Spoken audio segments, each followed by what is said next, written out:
guys, Rhonda here, RK3 Designs, and today we have a really fun project. We're going to be using 3 colors of spray paint and a base tint. That's it. And a piece of 3mm plastic that we're going to kind of crunch up.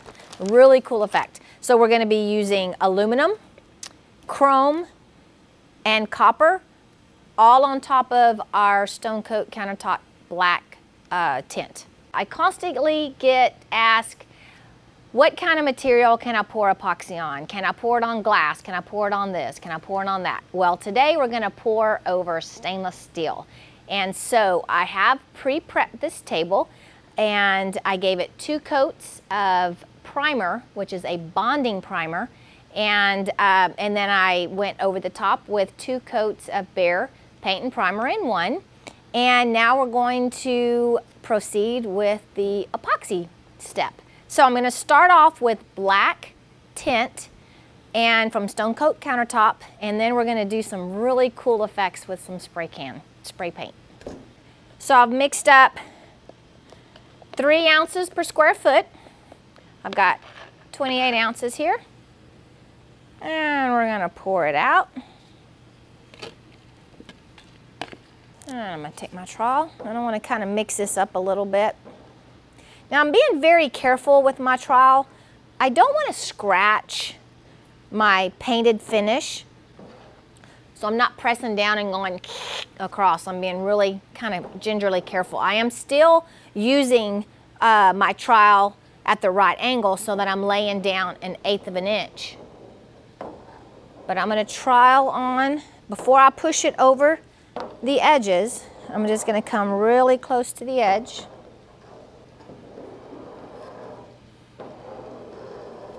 Now this table was already kind of a cool project to do because I already have rounded edges. I don't have, except for the 2 ends, I don't have a lot of 90-degree angles. So I was really happy about that. Epoxy doesn't like 90 degrees because of the nature of the epoxy being thinner and self-leveling. My edges, where there would be a 90-degree angle, would be really thin, and you'd be able to see through that. So now I'm pushing it over the edge. I'm going to walk around here and get my front edges.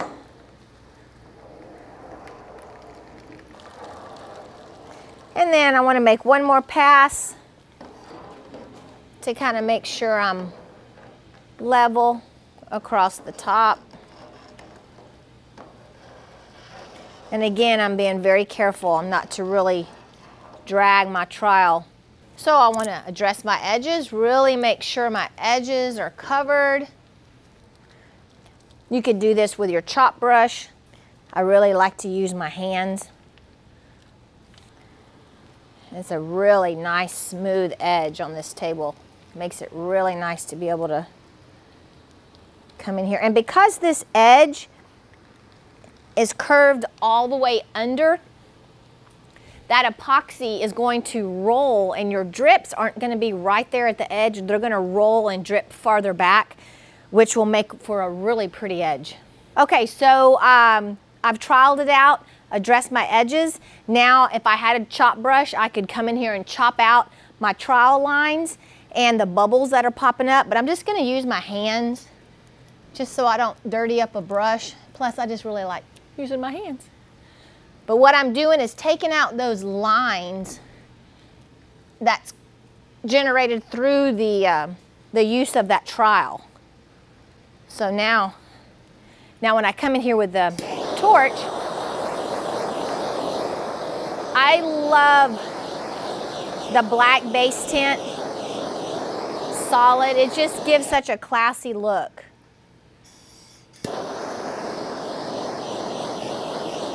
I don't torch my edges a lot because epoxy is naturally going to be thinner on the edges. So I try not to do a lot of heat on my edges. Being that it's a black base tint, you can easily see your bubbles as they start to come to the surface. And it's amazing how just by hitting them with the torch, you can just see those bubbles pop. Okay. So we're ready to go to our next step. I've laid down my black tinted base coat and torched all the bubbles out of it. And now we have a really cool slate to start doing some neat effects. So I'm going to take my aluminum spray paint and I'm just going to start laying down some lines here. We come back with some chrome. Don't judge me until this is over. Lay down some chrome. There's not a lot of contrast between the chrome and the aluminum, just enough to kind of give a neat effect.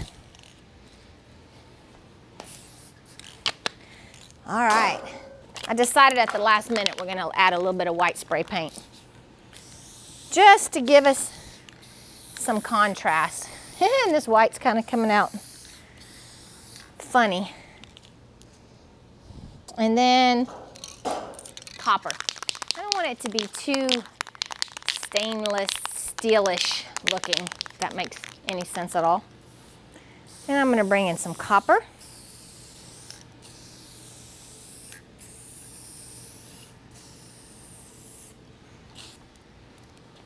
Hit my edges. So now, take out my very expensive piece of equipment here, 3 mil plastic, and my trusty assistant. Y'all get to meet Paul today. He's my videographer. He's the one that makes all this happen. Okay, Paul, we're gonna twist it a little bit. Right there, that's good. And then what we're gonna do, we're gonna lay it down like random, okay? So I'm gonna go here and I want you to go up right there. And then just lay it down. And then we're just gonna kind of tap it a little bit. Okay, and bring it up. And let's go across it. There we go, right there. Awesome.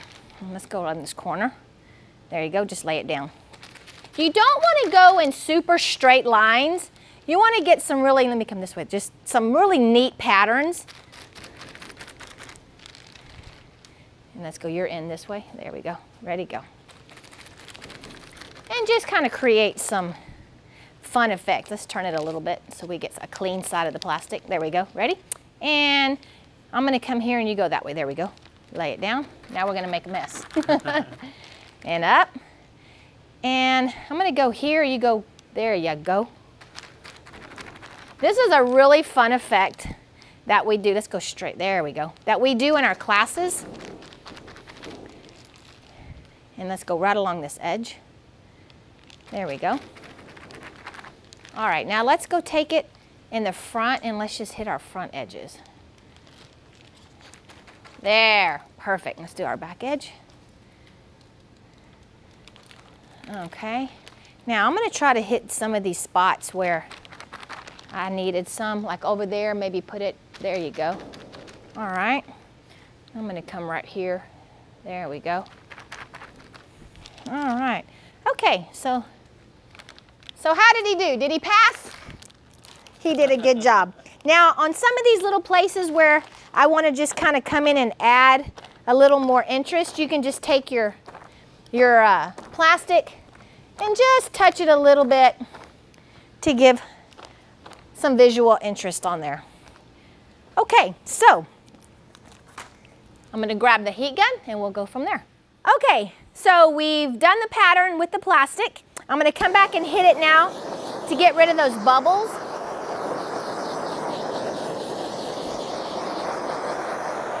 The torch really does a good job on this finish, getting those bubbles out.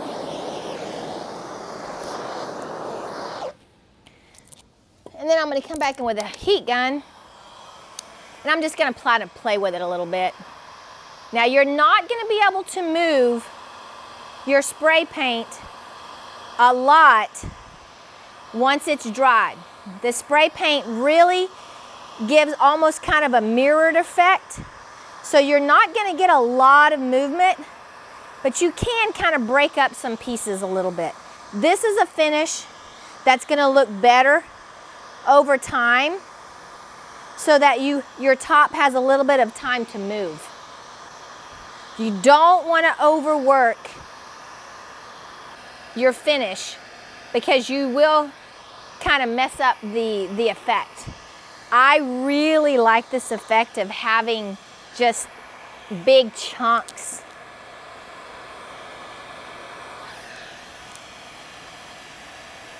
Very cool. Some of the pieces you may want to kind of break up with your finger.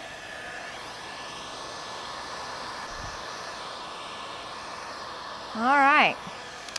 So I'm going to let that sit for just a little bit.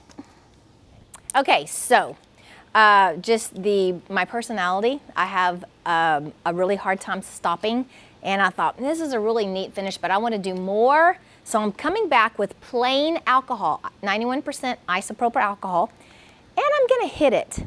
And you talk about make some really neat effects now. I'm not putting a lot, just a little bit, and it's causing that spray paint to fracture. And man, that is a neat, cool finish right there. Pretty neat. I think I'm going to get heavy right here in this one corner. See what all I can do. And then I'm going to think, let's see, I'll get heavy there. Let me get heavy over here. So I have some different looks. All right. Very neat. And that alcohol dissipates pretty quickly on this finish, so you can pretty much see what it's going to look like. It's not going to move a whole lot because that spray paint's sitting on top of the resin. Neat. Okay, I'm liking it a lot. I want to really get some visual, I guess texture, if that's the right word, on this table. I mean, my mind's just going at 90 miles an hour. So I'm going to use a little popsicle stick, and I'm going to come in here and just do a crosshatch on some of the bigger areas of the colors. I'm not doing it over everything. I'm just kind of getting some of the bigger areas that maybe need just a little bit of help. And there's no rhyme to reason. I'm just kind of adding some stippling to it. And again, because I'm going over spray paint, a metallic spray paint is really sitting on the top. It's not moving a whole bunch. So I'm gonna have a better chance of whatever I'm doing to the surface to stay, as opposed to if it were just some other type of colorant. But this metallic and the way that we laid it down on the surface isn't going to move a whole lot. Wow. Okay, this is really cool, guys. Really cool. I could see this maybe being in a man cave or like a shop that's got a lot of stainless appliances in it, or stainless tools, and this cross hatching over this spray paint is just enough to take it over the top. If you want a thicker line, you could definitely use a larger tongue depressor or even a paint stick. Then you would really get some larger fracture lines. I love this, guys. This is really a cool finish.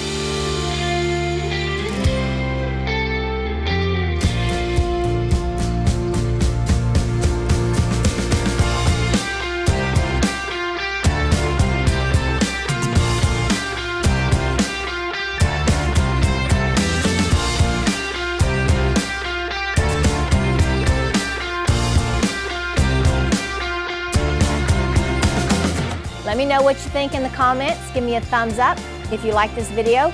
Subscribe to our channel and hit the bell for future notifications. Thanks for joining us, and I'll see you in the next video.